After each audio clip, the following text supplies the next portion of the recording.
Ladies and gentlemen, we are in for a treat here on Sportswire Radio because you are getting a matinee today, you might want to say. I don't have too many of these left. There ain't going to be too many of these coming up here over these next few weeks, but we got good reasons why. Because tonight, we got a 2-4, figuratively and literally, because we're going to be talking about some different projects, some different things, and we're going to talk with a man who, first of all, needs no further introduction, who first time he came on here on Sports by Radio 2 years ago, around 2 years ago this time, he talked about a journey which led him to Dambe and led him to the African Warriors Fighting Championship, became the first person outside of Africa to have competed in Dambe, and now we've seen him in another project we've been talking about here on and off through the past several weeks on Sportswire Radio. And he might even talk about another project. And our guest right below, who is not going to knock me out here. He might have done that in a previous life, but now he's going to talk about a project he's been working on with Mr. Leyland. We've kind of talked a little bit about it. It's armored MMA and also maybe some other things coming up. And certainly this will be one, let's just say, keep the popcorn and the drink ready because we're going to have plenty of fireworks here because we're starting things early, depending on where you are, side of the coin, in prime time on the brightest lights, the biggest stage, the only platform where all sports matters and all wrestling matters. And after all, I've got even a surprise for our guest, Mr. Luke Leyland, because Mr. Luke Leyland, of course, is a man that holds us near and dear to our hearts on Sportswire Radio because he's got the most viewed interview on all of our YouTube videos in history. So if you're watching it, he's the man you see on the welcome page, 1,400 plus views and counting. He's the man that also led us to that magical moment with Mr. Dean Allmark, the legendary Dean Allmark. He'll most certainly be a topic, I'm sure, in a little while. And David Harte ain't too bad in his own right. So ladies and gentlemen, let's get this show on the road. They've been waiting for the intro. I know, Luke, you've done a few podcasts recently, but I ain't going to ask you about what you had for breakfast. I ain't going to ask you about what kind of music you listen to. I ain't going to ask you about your day job. I ain't going to ask you about the family. I'm going to go straight to the point because this is the platform that, after all, you might need some advice from these guys that had the magical moments with us. That is the man beast, the war machine Rhino, and this guy Savio Vega, who apparently was responsible for the career of Stone Cold Steve Austin. And Mr. Hart, you might have directed some videos that we'll talk about, but I'm going to give you an introduction that we're not going to be saying cut for. We're going to certainly get to it right now on Sportswire Radio, the number one global radio station. Let's get to it. So with that,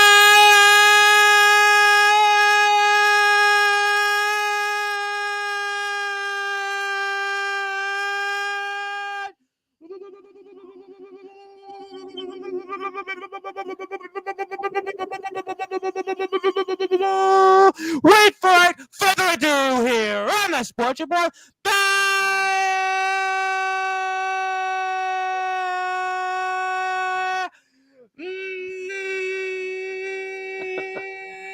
Number one,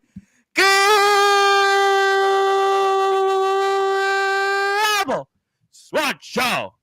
A man that went from the boxing ring to the director's chair. His name is, simply put, David Hart. And a man that needs no further introduction. A man whose film, The Dan Battore Kudawa, was a part of several film festivals, including AFRIF in Toronto. He's a Sportswire Radio Hall of Famer with the most viewed video of any Sportswire radios on YouTube. He's trained, and he'll certainly need some training again, from the legendary Dean Allmark. His name is, simply put,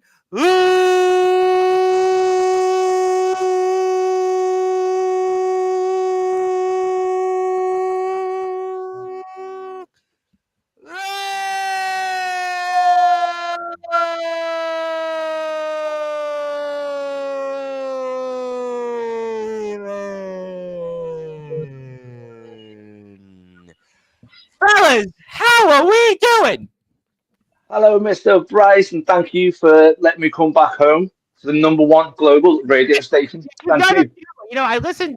There was one you did on the African Warriors Fighting Championship, which was very good, by the way. I think you did it right after me last year. That one I listened to. That was really good. The one you did yesterday, I thought, was I watching like a UK comedy skit, or was I really watching you talk about what you're doing? I mean, no disrespect. It was a fun watch. But yeah, welcome home, and it's great to be back with you. And David, nice to see you from the director's chair, and nice to meet you.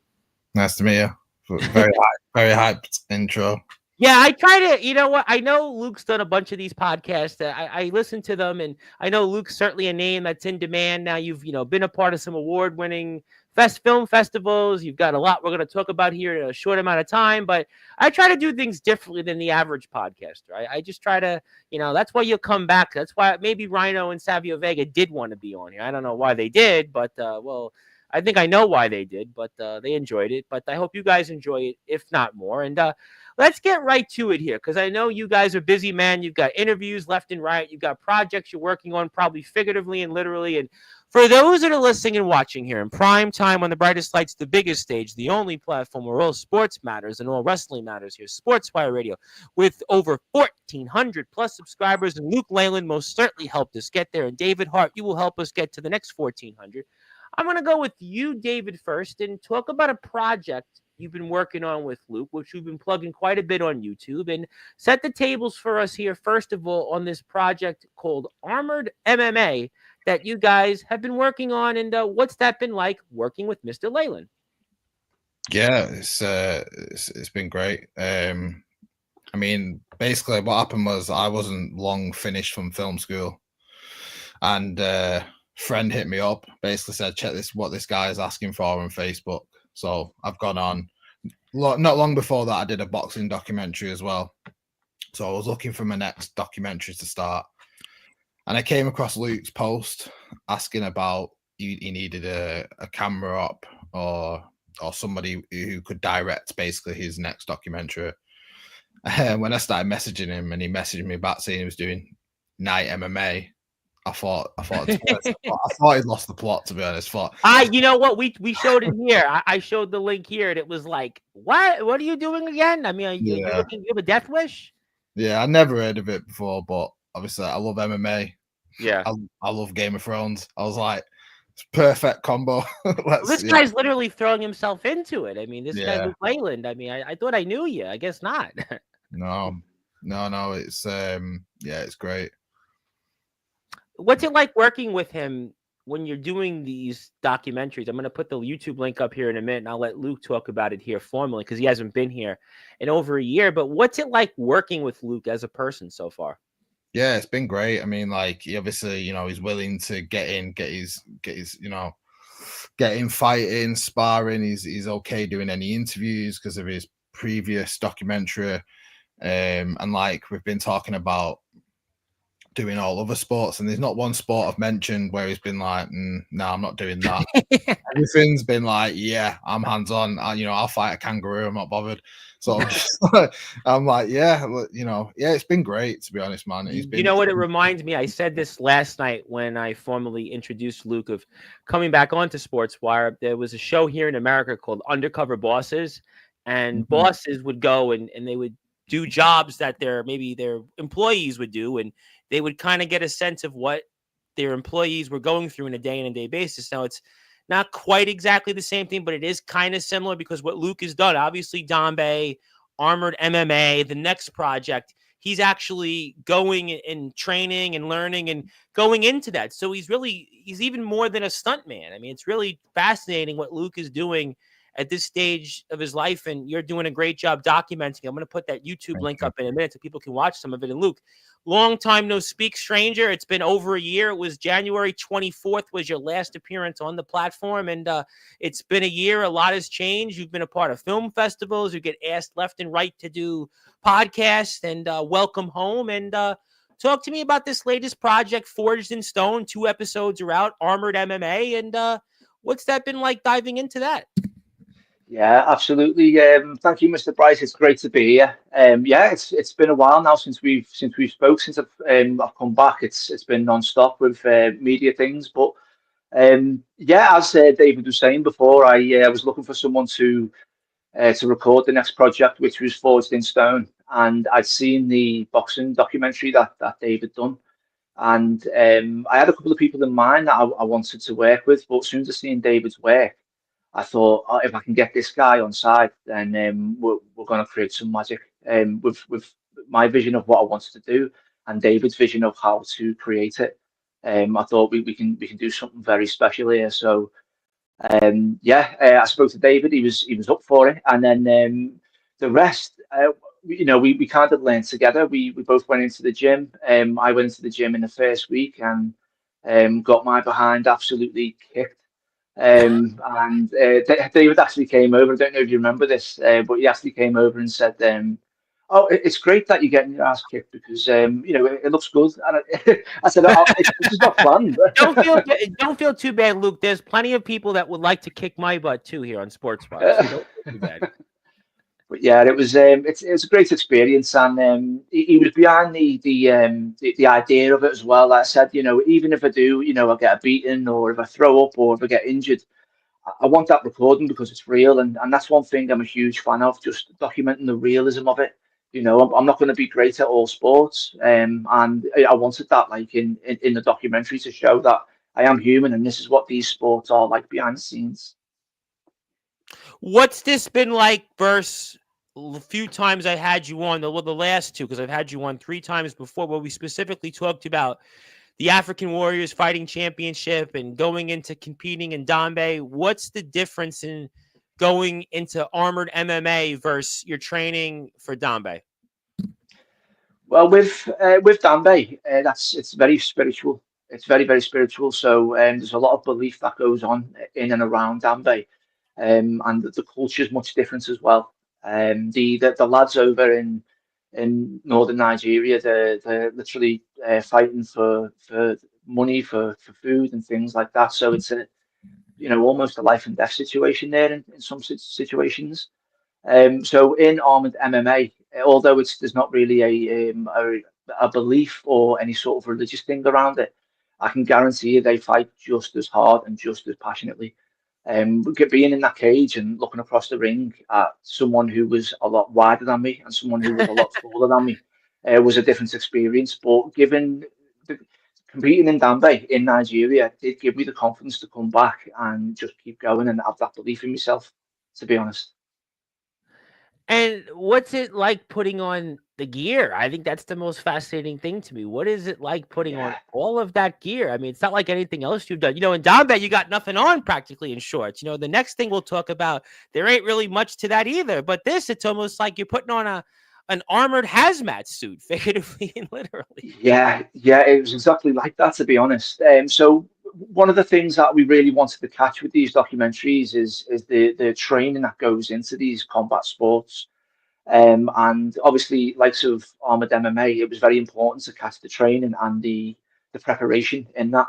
So getting in there, I was wondering what it was going to be like. And Daniel, who he owns the armored MMA school, he actually started putting the greaves and all the armor on one episode. And every single part that you hear me say, every single part that he put on, it started to get heavier and heavier. And then eventually he put the helmet on. And the helmet, I knew it was going to be quite a challenge because I've seen loads of documentaries on it. And people were saying when you put the helmet on, it can actually induce a panic attack sometimes because it's not just a heavy helmet. It's actually a heavy helmet that's going on and then it's getting strapped to your other armor that's strapped to your body. So if you wanted to take that helmet off, you can't take it off straight away. It's going to take a fair good few seconds, maybe up to 30 seconds to get it off.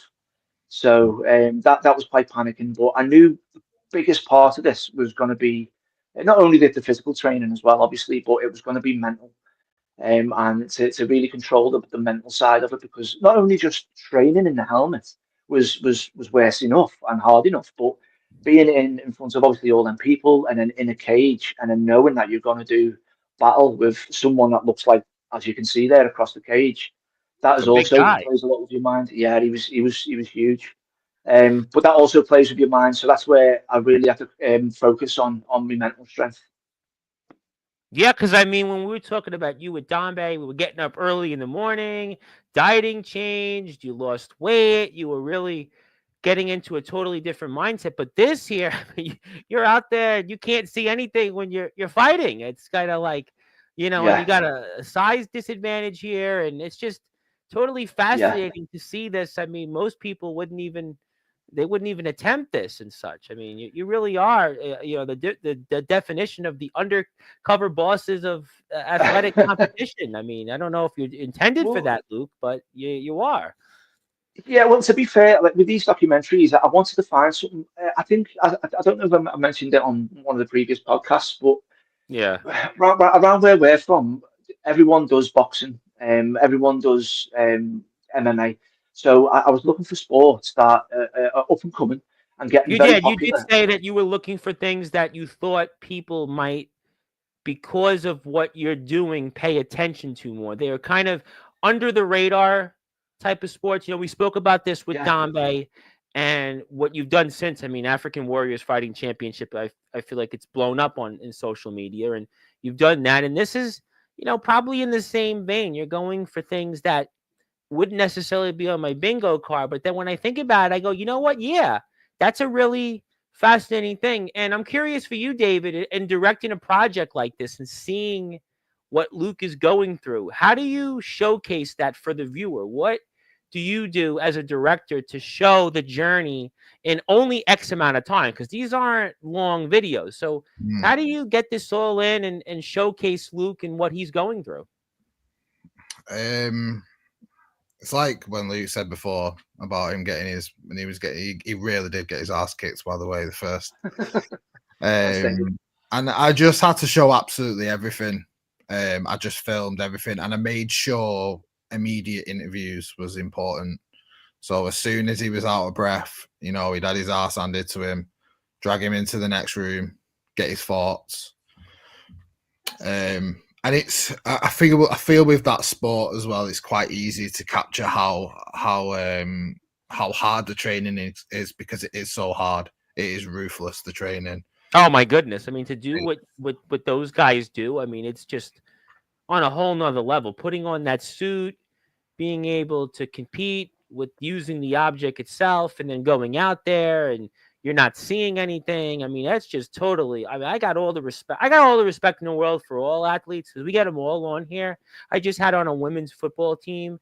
But what they do, Luke, and what you've showcased with Dombe, obviously with the Dan Battore Kudawa film, and then now with this with David, I mean, this is just, I mean, most people would die just putting the suit on. You even said it yourself, practically. Yeah, it was a different experience. But the training that went into it, I knew I couldn't lose much weight because I had to carry the armor. But it was more about trying to keep my gas tank like fit and healthy. So I was really concentrating on in being in the gym, but we're not wearing a lot of clothes on me times away from the gym in Rochdale where we were training. In my own personal time, I was concentrating on throwing a lot of clothes on and getting on the assault bike and then really trying to get my fitness up because I knew that was going to be a huge factor in this game. For sure. And I do want to put some plugs out there. First of all, YouTube, you can watch the Forged in Stone videos for Armored MMA that David and Luke have been working on. Also, Instagram, please give a follow to Luke. I will put also David's up in a minute. So please, if you can, go give a follow to them. And I do have to bring up this person because they're here. You know, David, if you were looking for somebody else to do a project with, I would recommend the one and only Mr. Tribal Cheese. He's a big influencer on YouTube. He's got like almost 4,000 subscribers, 11,000 followers on TikTok, and he's had a journey which will probably segue into the next project. And he's a man that I would certainly say keep an eye on. I'll definitely connect you with him. He would be a guy that I'm telling you, you would win like an Oscar with. But I'll leave that at that. But okay, so what are the goals here with this project, David? Obviously, you've done a lot of work with Luke. What's the goal here with what you've done with Forged in Stone? I think it was just getting. At first, it was just capturing this documentary of just Luke's journey. Mm-hmm. But I think once me and Luke started getting more involved with the sport, we were like, we need to get the sport out there. You know, we need to put some legs on it and let people see, you know, how great it is, how hard the training is. And these people are not getting paid. They're going in just for the love of it. We just want to show how great the sport is because I believe, you know, in a couple of years it could be quite big. Yeah, you know what? I'll give you an example. Pickleball has become a really big thing in the last like 5 or 6 years. When you first would have thought pickleball, I would have thought, okay, somebody's got a pickle jar, right? But now pickleball, I mean, I see it on like ESPN here in America. I mean, I see it on TSN in Canada. I mean, I see pickleball like here in New York. I have friends that go, oh, you play pickleball? And I'm like, no, but I've watched it. It's really fascinating. And even one of my buddies, was in politics, and I know pickleball was like a big deal, and in like funding a pickleball court. I mean, so like that's a really big deal, and how far that sport's come. And I think that armored MMA could be one of those. And for you, Luke, is it the same goal? And what's the goal with this project that you just worked on with David? Yeah, 100%. It's the same, but it's also I want to be able to show people that these sports aren't only out there, but what it takes to go through to be able to compete in these sports, and if we can, almost like advertise for these Right. sports. I know over in actually in the States, it's called AMMA. I think that's Armored Mixed Martial Arts, and it is quite big over in the States at the moment. Fascinating. Yeah, it's really fascinating stuff. And we're certainly excited to talk about it. My name is the Reverend Tom Bryce, your voice figuratively and literally where all sports matters and all wrestling matters. If you're here, give us a sub. We're also here on Twitch. We're on LinkedIn. We're on Facebook. We're on another bunch of places if you want to follow what we're doing content wise. But David has an Instagram page. If you'd like to get in touch with him, that's his information. We're here with David Harte and Luke Leyland. My name is the Reverend Tom Bryce. David, I want to ask you this question, and I know you've fought before, so it's not like you're just some guy. Sometimes you see sports documentaries and people direct them and they know nothing about sports. They have no coordination. They have no background in it. But for you as a fighter, does that give you an appreciation to work on these projects and kind of understand, in a sense, what some of these people are going through?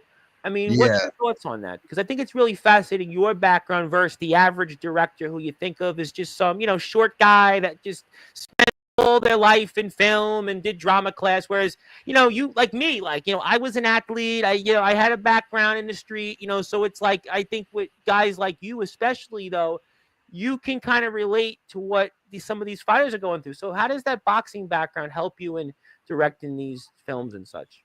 yeah, with boxing and just life in general. Like I started film late, so 30 years old, I started making films, and I think when I went to film school, the big thing I had about me is that I'd lived a life, whereas all these kids were just like, "Oh, I just want to make the next Marvel film." Where I'm like, I want to put the things I've seen in film, and whether that be with a genre around it like horror or sci-fi, still add life to it. Mm-hmm. And then when I've come to documentaries, like the first documentary I did was a boxing documentary. Yep. It was only a year after I had like a white collar fight. And my big thing about it was let's show like the mental side of it. Mm-hmm. And especially like the mental side of boxing when you have a 9 to 5, that's not just your life. Yeah.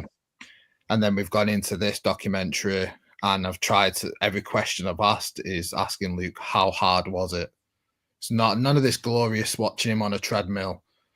No. Oh, I'm doing so great. I've ate my eggs this morning. I feel fantastic. Like everything's about the mental side. Yeah, because it's intense to go from, you're going into something that you've never done before. Even I know both you guys are athletes. We're going to talk about the next project in a minute, but you can't fake just going into something like these are intense sports. Some people could go into a playground and shoot a basketball. All right, yeah, you know what? If I do it enough times, I shoot enough free throws, yeah, maybe I'll make them. If I go out there on a soccer or a football field around the world, if I kick the ball enough times, yeah, I could probably put it in the net. But this is totally different what you're doing here. You Luke with Dombe, and now this with Armored MMA. You can't just walk in there. I heard the Tribal Cheese last night on his Facebook and Instagram talk about his own fight background. But this is like times 10. I mean, you can't just go in there and you can't fake it. You got to go out there and it's going to hurt. It's going to more than hurt because of just the intensity and what these sports are. It's really fascinating what you both are doing here. Thank you. Yeah, absolutely. To be just on a little story about that, the when we were putting the armor on, I actually spoke to the promoter and said, "Does the armor go any lighter?" And he said, "There's actually slightly lighter armor that you can put on." But he said the lighter that the armor is, the more damage that you're going to receive. The heavier, the more protected. But obviously, what comes with that is then your gas tank. Obviously, your stamina is going to be more tested. So I went for the lightest armor possible. And he did say, there's a big chance that you could get like really hurt here if you do get hit in the right places. And I was like, yeah, I understand. But I just thought, well, as long as it's on camera and then we can, just show the journey, because that's what I wanted it to be. I wanted it to just show each and every step of the journey, and whatever happens, happens. Well, it's certainly a lot of things are happening, and I continue to promote it. David has a YouTube channel and an Instagram channel. If you'd like to get in touch, I have my buddy Ed Pizzo here from Dooley, and maybe he'll connect. I'll connect Ed to both you guys. I know the Tribal Cheese is here. I want to say hello to him. Casey Jack Bradley is in the house. Thank you, Casey, for tuning in. And also Zilla is in the house. Can never forget about Zilla. Zilla is the #1 here on Sportswire Radio. But I know you guys are busy men, but we're not done. We're not done with projects. I just saw Forged in Stone. We showed the last episode for the audience, but apparently, from my understanding, unless maybe I need to get my ears checked or I'm reading things differently, you guys got another project coming up, and maybe you want to fill us in a little bit on it or what? Would you like me to start? Absolutely. Yeah, go, David. You go ahead, mate. Right here on who's going to introduce it.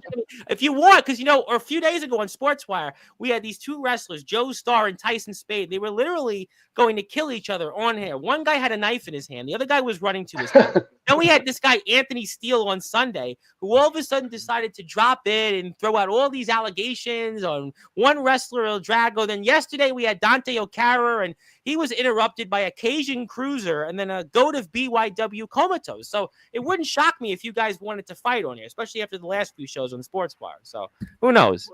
This is definitely the place to do it, if anywhere. Yeah, it's the place. It's the place. Yeah. Well, if David, if you want to start, mate, I can jump in. Yeah. Well, basically, halfway through Forged in Stone, Luke decided to tell me he used to be a wrestler. I guess we didn't watch the interview here where we talked about his background quite a bit, and Yeah, I didn't know, and then I just was like, well, dude, I'm like one of the biggest wrestling fans. Like me, my kids, we watch wrestling weekly. It's religious, and wow. So I was like, funny story, like I said before, about like he wanted to do any kind of sport, fight a kangaroo, whatever. I just kept bringing it back. I was like, dude, go back to wrestling. Let me make a documentary or something about wrestling. So basically, we're doing a documentary now about British wrestling, not just as Luke. As well. I think I've been covering for a long time on here. But 4 years I've been covering British wrestling. Yeah, right we've got a couple of questions to ask basically. So it's like Luke we're gonna have his return into wrestling. We need the question is, what's the state of British wrestling? The Tribal Cheese and I spoke about that last week on the show, and it wasn't the greatest of answers. Let's just put it that way. Well, from our perspective, it's like we're in a bit of a boom at the minute. It's doing well, but we're gonna then look into the history of like Big Daddy and Giant Haystacks. Yes. So and we're going for a feature as well. So that's cool. Yeah, I mean, World of Sport. I think right now, obviously Osprey and AEW is a big deal. I think we just had RPD on here, RP Davis, who's considered to be maybe the top or one of the top independent British wrestlers, wrestled Anthony Ogogo, another guy that's a name. And obviously Luke, a man that trained you, who's certainly considered to be one of the very greatest British wrestlers and certainly independent wrestlers of all time. A man who's come on here twice. I still don't know why he did. Mr. Dean Allmark. And I'm sure he'll have a thing or two about this, Luke. So, I mean, welcome back to the ring, I suppose. And what's on earth? And the irony of a stop sign in the background there, I believe. The irony of that, Luke. Are you trying to stop yourself from returning to the ring, or is that just irony? No, that's 100% irony. To be honest, when I'm in the middle of a documentary, I always think, okay, what is next? What is next? And David did keep saying to me, "Oh, we should do a wrestling documentary," and I was like, yeah. And I always had it kind of in the back of my mind, but on the forefront of my mind, I had what's the next combat that I'm going to be involved in. And then David said, "Look, I really do think we should like make it a return back to the ring, and we can get the situation of British professional wrestling in and the history of it." And then I started thinking, and some of the best times of my life was when I was a lot younger around wrestling. Yeah. I've got like so many amazing memories, as We you spoke know, about a it lot of here you. the first time you were here. Absolutely. Yeah, 100%. So I thought, you know what, like if anything, I kind of owe it to me younger self. I thought, let's get back involved. Let's try and do the best documentary that we can do. Get the preparation in for it, and come back in the ring and see if I'm up to a level of today's British professional wrestlers. How do you feel in doing that? How have you felt in going back in the ring? Because it's been over a decade. It's been over a decade Yeah. since you've been out there. So how has that transition been so far? Well, I am back in the gym now. I am in Claw Wrestling School, which Oh, well, is located obviously, in Dean. Yep. Liverpool, I in, would in think. I Croxford. would think you'd be going back to Dean. Good idea. Yeah, yeah, absolutely. So when first of all going back in, a few little things came to me straight away, almost like I'd never lost them. Hmm. But then there was other things that I really needed to work on. Weirdly enough, it was my balance in the ring. Just when I started doing a couple of rolls, my balance was completely off, and I thought, wow, that's something that I didn't expect to be off. And then when I started taking a couple of bumps, I thought, well, has the rings got harder over the years, or what's going on? I We were talking actually, about this off the air. I mean, it's just really wood underneath the canvas mat there. It's really just wood. yeah, absolutely. Well, I actually was. Dean said, "How do you feel at the end of the first training session?" And I said, "Yeah, yeah." So that the bumps were, a little bit tough. And he said, "Yeah." He said because when you left, your body would have been used to it. He said it's just about getting your body back used to bumping now. And then there was a little. I wanted to try an elbow off the second just to see how I was landing, and I tried it, and then bang, I landed. And then Dean said, "How was that?" And I was like, "Yeah, yeah, yeah." And I sat down, and in my mind, I thought, "Oh my God, that was." I felt like I'd been in like honestly, a car crash. I was like, that was immense. So all it needs is a few more sessions back in the ring. It's going to be a lot of training to get myself back in there, but. The bumping wise, I think I can get my body back But what's back that back going to to the way be it like, was. though? This is something you've done, though. See, this is different than Dambe, Armored MMA, because you never did that. Now, wrestling, you've been there. You've done it. You were trained by Dean. There's always that predetermined opinion of what happened the first time. You've been Mhm. away. People look at it and go, what are you doing here? There's going to be just all of that. So what's that going to be like with this compared to the other two projects? Because you were in the wrestling world and you had a career. I mean, so what's that going to be Yeah. like compared to the other two projects? So I remember leaving. To try and get myself settled financially and everything. And for some reason, I don't do well in the normal world. I Yeah, you I said just basically you like to challenge the norms. You've definitely done that, Luke. I will 100%. tell you, you So definitely challenge the norms. yeah, 100%. So coming back, I've literally going from combat sports to sports entertainment, and it's going to be a completely different world.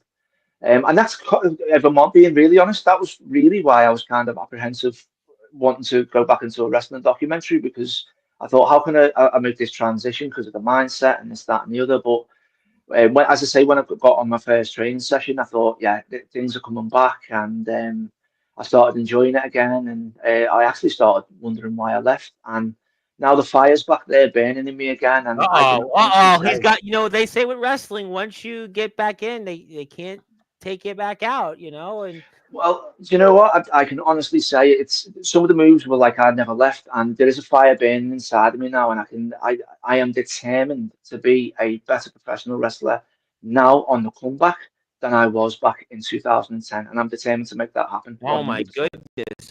I mean, wow. And we're here with Luke Leyland and David Hart for a little while longer. And Luke Leyland is going to certainly maybe morph back into Luke Hardy. And boy, that's going to be something or a sight. And if you want to see what the project will be like, hit the sub button for us there. Also, follow David on Instagram. Follow Luke on Instagram. My name is the Reverend Tom Price. Plus, Luke, I got something for you soon here. But, David, I was wondering then, so being a wrestling fan, now you know what Luke has done in his career, and doing this.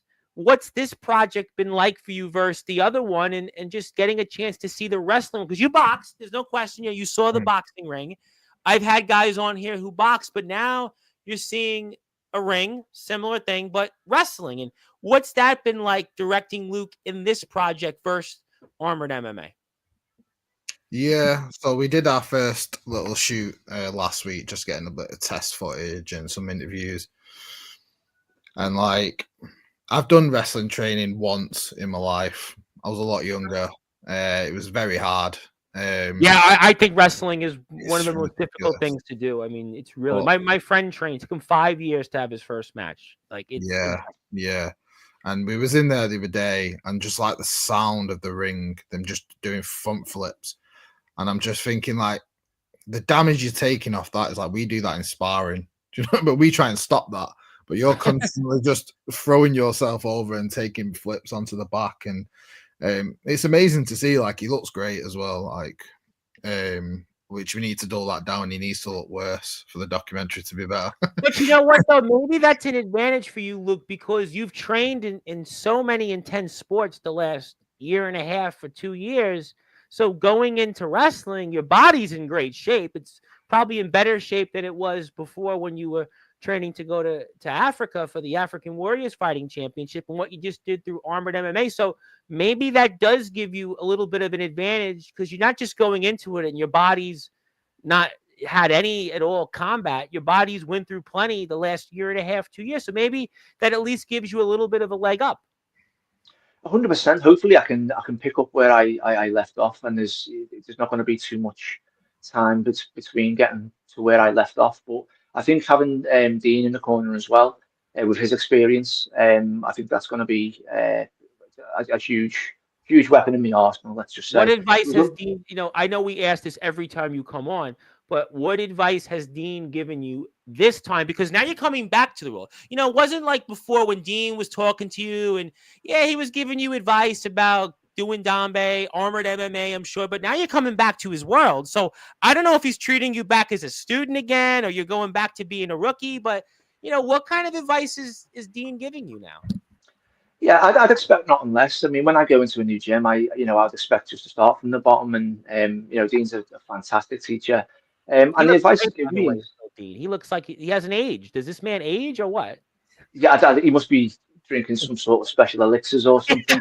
I'm not too sure. Yeah, I don't know, man. I don't know. But yeah, the advice it is he's just said, come back in, take your time, and then let's get the first session out of the way. The second session, let's see how you feel.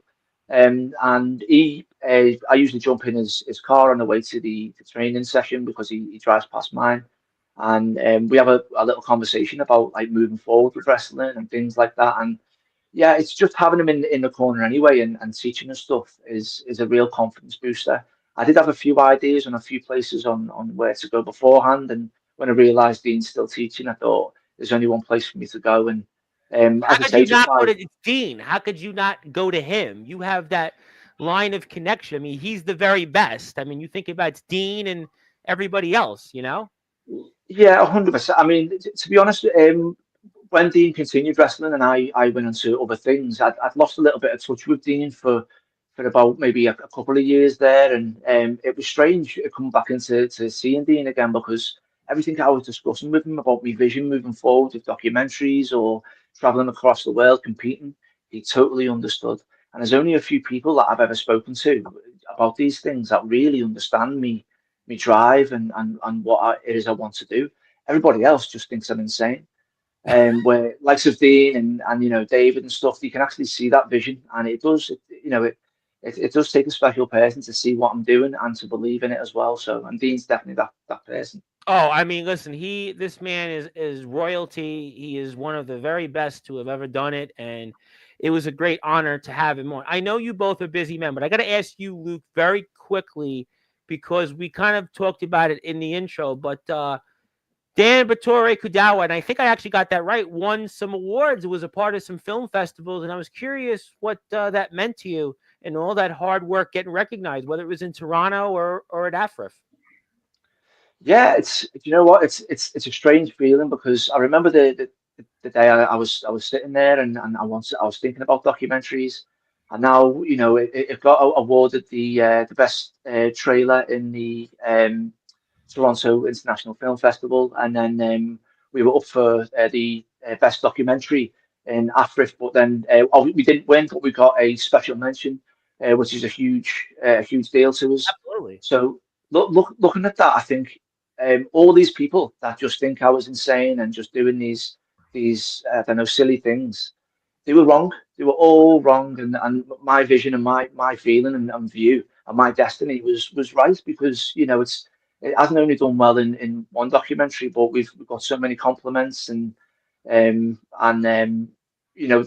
different conversations arise now about the Forged in Stone, and it just reminds me every time I look back at these things now that I am on the right path, and my destiny is true. It's what I'm doing absolutely. now. Well, you are definitely an inspiration. You are an inspiration to a lot of us here on the platform. You always get brought up here. You're always tuning in. You're always giving me good advice. And I think a lot of the people that when they tune into this later or watch a clip on Instagram, you are definitely somebody that we hold in really high regard. And you've done so much just for the community and, your hard work, highlighting people that, are doing great things. And, I think it's so similar to a lot of the people that come on here. I think about all the university athletes that have been here over the years and just they don't get paid. They go to school, have multiple jobs. They want to continue their dreams. You think about all the wrestlers now that you're back in that world and just everybody that comes on here. Nobody's really making money off this, and it's all for their blood, sweat, and tears. And you definitely fit that alongside David. But, Luke, I had a surprise for you before we get to some other things. I know you both are busy men, but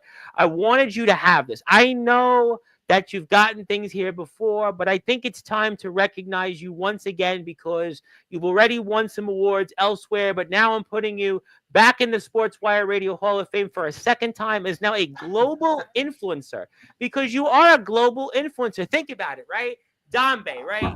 You were this guy that nobody knew anything about, goes all the way to Africa, competes in the African Warriors Fighting Championship, does a great job with that. Forged in Stone, Armored MMA. I mean, most people just putting the thing on would have died.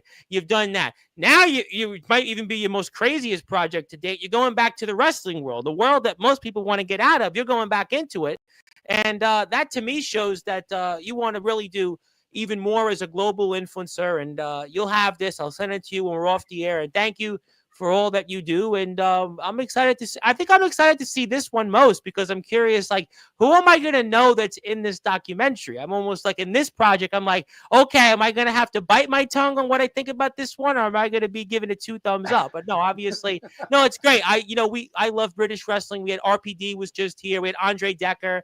We just had the Tribal Cheese. James Barris was here a couple weeks ago. We had a vampire.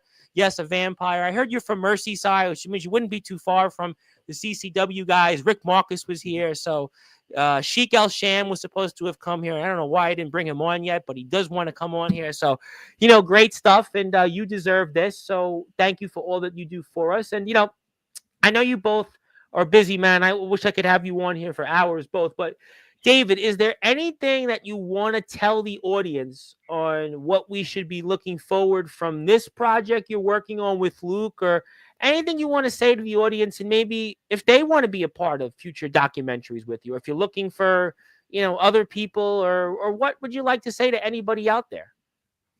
Yeah, just basically just keep an eye out for this documentary that we're doing right now.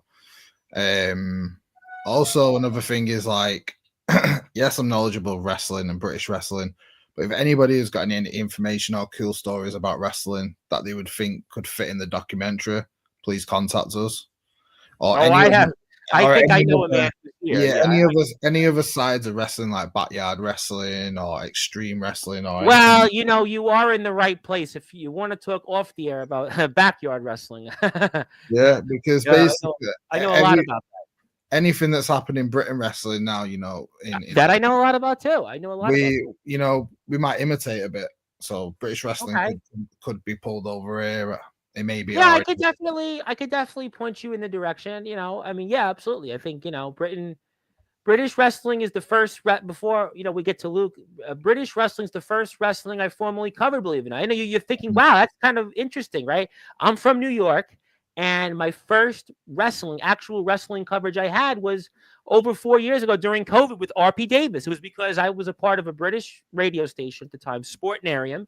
And, RP Davis was interviewed. He was a boxer like you, boxing champion turned, at the time he was on his journey to be an indie wrestler. And the owner of the station's like, I think you have a good voice. I think you know a little bit about wrestling.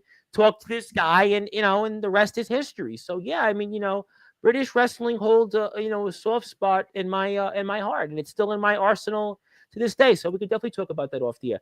Luke, I could ask you about 100 different things, but I'm going to ask you. I mean, I hope that you'll talk about this project when it takes place. I'd be very fascinated what Dean thinks about this now. And I mean, is there anything that you want to talk about here that we haven't covered, and what's the next project is, or what this one here with wrestling, what'll even be like that time you step out in the ring, and anything else you want to share with us before we get to closing thoughts? Yeah, just keep an eye out for this documentary. This one's going to take all efforts. But professional wrestling it's not into it's not ballet, as they say.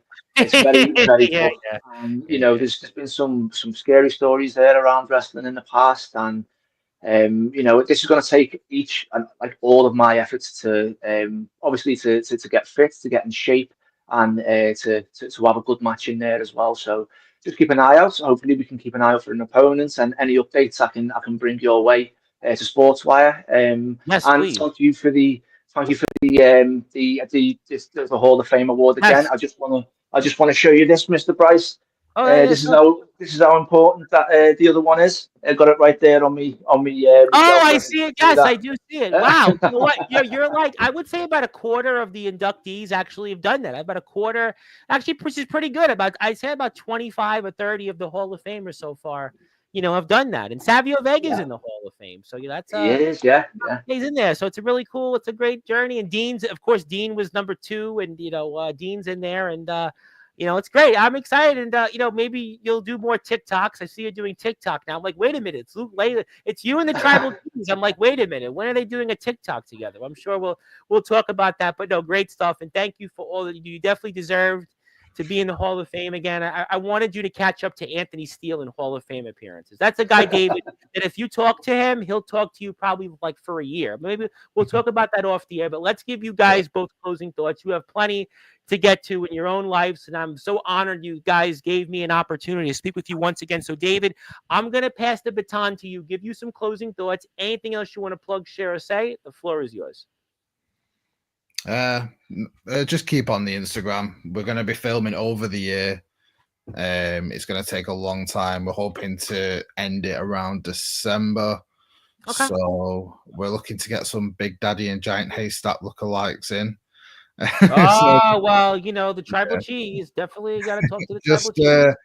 Keep an eye out, because it's going to be fun. And if there's any fans on here from over our end that would like to get involved, come along while we're filming, you can do so. Yeah, we'll definitely talk about that off the air, because I probably, although unfortunately I can't be there in person, I'm sure I can definitely point to you with some people and do that. So thank you, David, for that. And this was a lot of fun. And Luke, I'm going to pass the baton to you. Hopefully the next appearance, we won't have to wait a year from you on, but at least, it's guys like you and the Tribal Cheese that when you're on here, it means something. Some people come on here and they're here like every day, but at least you come on and you give us a reason. So not to quote the Hoobastank song, The Reason, but you have definitely given us the reason. Yeah, it was kind of came in my mind, but I want to pass the baton to you, give you some closing thoughts. Thank you for all that you do for us. Thank you for all that you do for the world. And I'm surprised you haven't won a Nobel Peace Prize. Maybe that'll change this year, but I'll pass the baton to you in the meantime. And any closing thoughts or anything else you want to share, the floor is yours. Yeah, no, I'm glad to be back on Sportswire. It's my home away from home. I love Sportswire. I'm always going to be a fan of it. And I've seen a lot of interviews. Obviously, with being a fan, I watch a lot of Sportswire interviews and things like that. And I see a lot of the younger ones now coming in, and they're just made up to be on the platform. And I really want to get out there to them and say, keep doing what you're doing. You're just going to get people being negative towards you and towards what you're doing, but that just means that you're doing well. And just keep following what you want to do. There's a great quote, and I always use it when I'm thinking about certain things, and it's our destiny is not written for us, it's written by us. So keep doing what you're doing, all the past, present and future people of Sportswire. Definitely.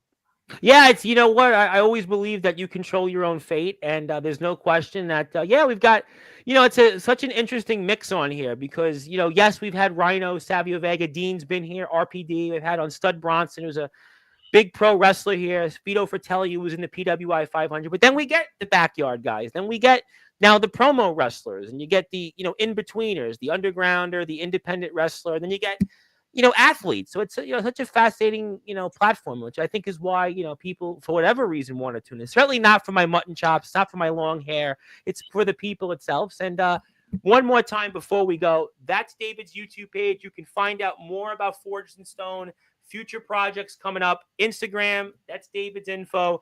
Luke's Instagram is right there. Check all of that out. Fellas, I thank you so much for your time. I can't wait to have you guys back on later in the year to talk more about the project. I'll definitely talk to you guys off the air about connecting you to a couple of people. And I look forward to what's to come. And congratulations on the success and keep up the great work. Thank you very much. Thank you.